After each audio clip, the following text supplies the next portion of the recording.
Good day mga koys! Andito na naman ang inyong Kuya Koys sa bansa ng Korea ng Saudi Arabia.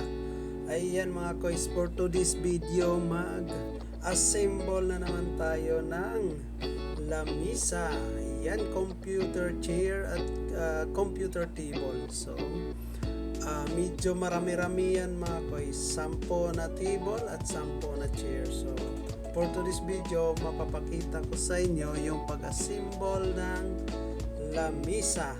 Ayan, yung computer table. So, yung pag-assemble namin guys, no? Basic lang po yan dahil lagi-lagi namin ginagawa yung mga ganyan. So, alam namin kung paano assemble yan. So, samahan nyo ako mga guys. Project for today's video. So, pag-usapan natin mga koys, no, ang buhay OFW dito sa kaharian ng Saudi Arabia. Ayan, nagbibenta kami ng kung ano-ano sa hardware. Ayan, computer table, chairs, furnitures, etc. Basta hardware mga koys, lahat-lahat nandun na po sa store. So, dahil yung kaibigan natin ay may ano siya, ayan, may customer siyang, so kami na po ang mag-assemble. So, outside parang lang, hanap buhay baga, dahil hindi naman kalakihan yung sahod namin dito sa kumpanya namin at kailangan namin magsikap sa labas para kumita din kahit papaano. Dahil kung wala kang alam sa mga ganyan, nako po, nga ang aabutin mo. Kunti lang talaga yung sahod namin at hindi sasapat yung sahod. Lalo na ngayon sa sobrang mahal ng bilihin dito sa Saudi and also dyan sa Pinas. Grabe kamahal yung bilihin. So kaya nagtsatsaga kaming magagawa ng mga ganyan sa kahit mahirap. Ayan, kaya namin gawin yan. Lalo na ako, ang dami ko ng karanasan sa mga ganyan dito sa Saudi. Sa loob ng almost 13 years, ganyan talaga yung ginagawa ko. Nagano ako sa labas kahit sabihing bawal. Wala tayong magagawa kasi talaga, gipit talaga lagi sa sahod. Napakalit ng sahod namin mga boys.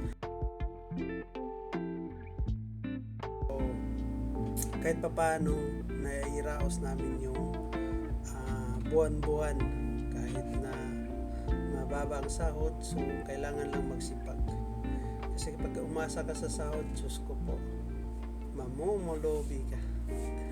Kaya magsipag ka lang, basta wala kang alam, ang payo ko sa iyo ay dumikit ka sa may alam.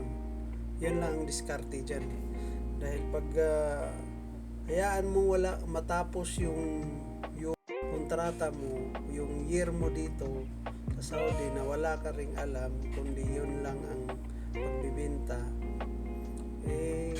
sahod lang asahan mo.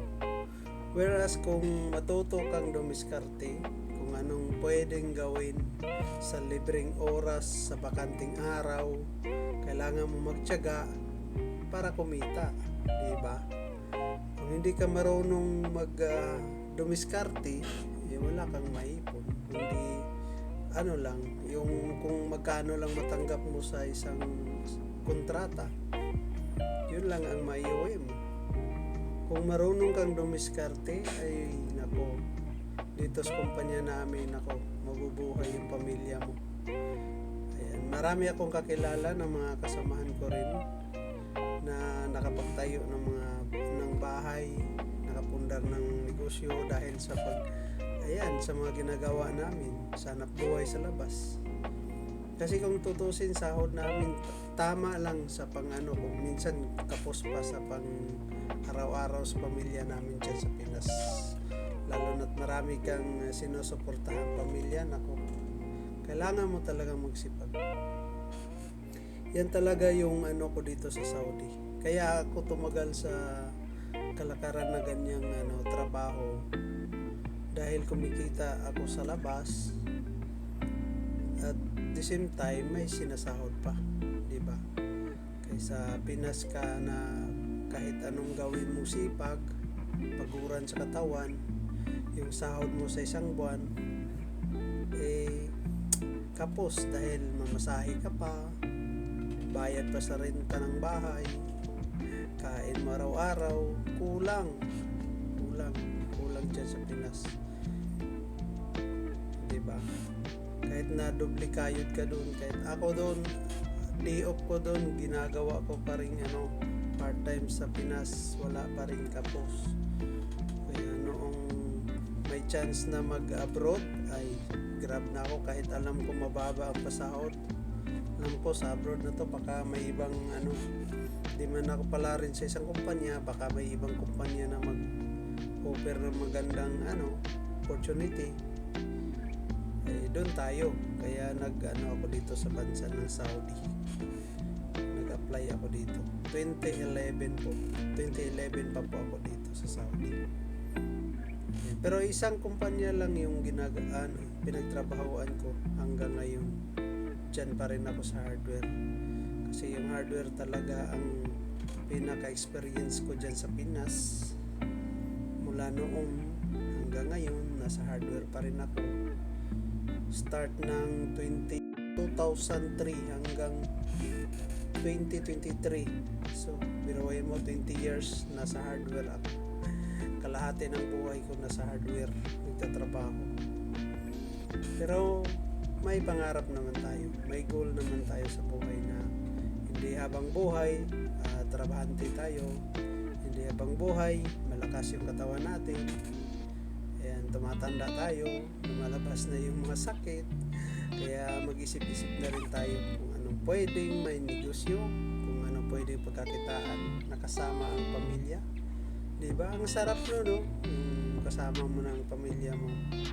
Tapos Sunday, mamamasyal na lang kayo. Hindi buong week, buong buwan nagtatrabaho dito sa abroad. Diba? Sarap yung kasama mo, pamilya mo. Minsan, na lang kayo magbanding-banding. Sana all na lang. Kaya, ayan, hanggang matapos yung ginagawa ko dyan, nagkikwento pa rin ako. Ayan. Ano pa yan, 3 days ago na yung video namin. Pero ngayon ko lang na-upload dahil ngayon ang aking rest day. So, nakapag chance mag-edit, hindi ba? Ganyan lang ang buhay OFW mga koys. Sinasabi nila na laban lang. Ayan ang aming finished product. Ayan. Yung blue, yan yung computer chair. At yan pong mga lamisa. 10 pirasong lamisa at 10. So 10 lamisa, 10 upuan. See? Ayan yung mga upuan blue. Okay.